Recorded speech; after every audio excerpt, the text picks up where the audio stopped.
Have you recently been feeling that you can't get anything done? Are you finding yourself easily exhausted from studying? Well, it may not be laziness, but instead burnout. So let's delve into the science of study burnout and discover actionable solutions to reignite your academic motivation. First thing first, let's talk about survival mode versus laziness. Survival mode can be triggered by traumatic experiences or high levels of constant stress. And given that study fatigue and prolonged burnout can result in these high levels of stress, these can consequently lead to survival mode, manifesting as laziness and procrastination, when in reality that may not be the case. So here are a few signs to help you identify that you're in survival mode and not just lazy. First thing first is lack of focus. You may find yourself zoning out, having to reread that page in your revision book up to 10 times, and you can't seem to get anything done even though you usually can. Sometimes it isn't because you're lazy, but could be because your higher function is getting shut down by base survival, so that things like your intense deadline coming up don't get the brain energy it deserves as other things are occupying that space. Another sign is forgetting basic needs. You may find yourself drained and unable to perform your usual daily activities. These could range from remembering to eat and even forgetting basic things like hygiene. This is usually due to a lack of physical and emotional resources. Next is you feel more tired than expected,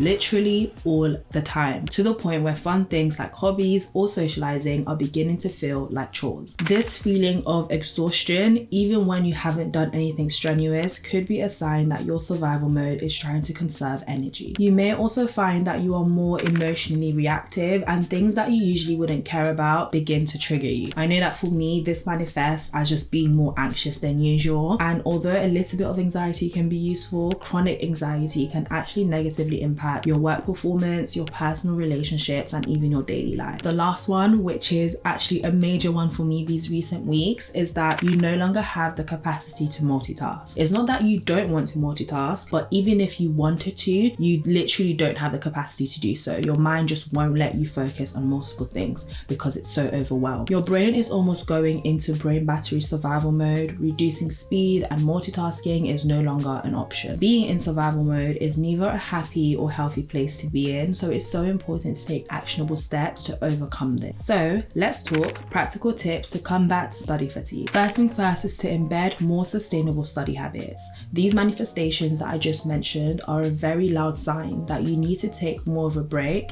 and start implementing more sustainable study habits. Unsustainable bad habits when studying or working towards something can arise from an accumulation of small things. This can vary from unnecessarily intense study hours to refusing to take any breaks and even poor wellness. This is still something that I'm learning, but it's okay to take breaks even when you are not on the brink of burnout. Your worth doesn't depend on your productivity, and you don't need to work to deserve a break. Breaks are healthy. Breaks make you more productive. Every version of productivity of you is worthy of taking that weekend off from studying. Pace yourself and implement breaks for the sake of sustainable study habits, not because you feel as though you deserve it or you don't deserve it. This may seem like an obvious strategy, but many people like me who are faced with anxiety when they feel as though they have a lot of revision or work to do think that powering through and trying to get as much done as possible will actually alleviate the stress, when in reality it doesn't just cause burnout, but stepping away from your laptop and that study space for a few minutes can actually help reduce your stress and clear your head a bit more. It's about being productive, it's not about being busy, and I've actually made a time management course linked in the description box down below if this is an area that you want to improve on. Next up is nutrition. Eating a balanced diet and eating regularly can prevent a drop in blood sugar, which if occurs can lead to you being jittery and on edge for most of the time. If you're feeling anxious and overwhelmed, sometimes the problem is compounded, and foods such as carbohydrates release energy very slowly over a period of time, so it prevents those sudden crashes in your productivity and energy during revision sessions. Eating a diet rich in green leafy substances like vegetables, nuts, seeds, whole grains, etc. can help you achieve daily levels of vitamin B, zinc, and magnesium that have all been shown to help control anxiety. This particular advice I struggle to take myself as an average student that has a very bad diet. but it's something that we're going to try to do. Additionally, as students, we really need to reduce our caffeine intake. Drinking too much coffee can actually produce the same effects as anxiety, to the point where researchers cannot tell the difference between caffeineism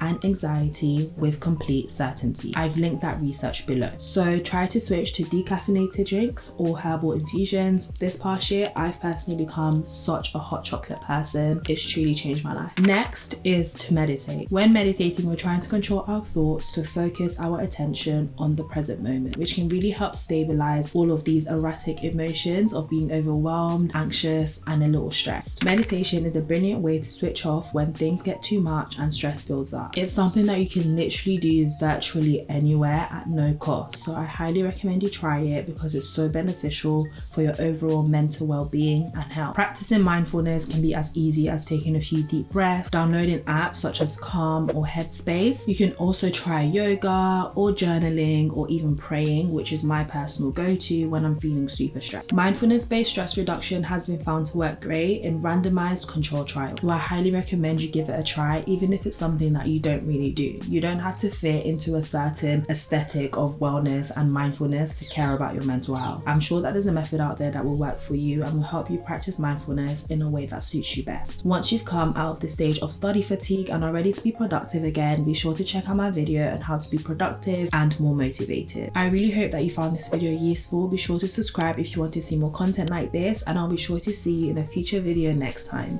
Bye!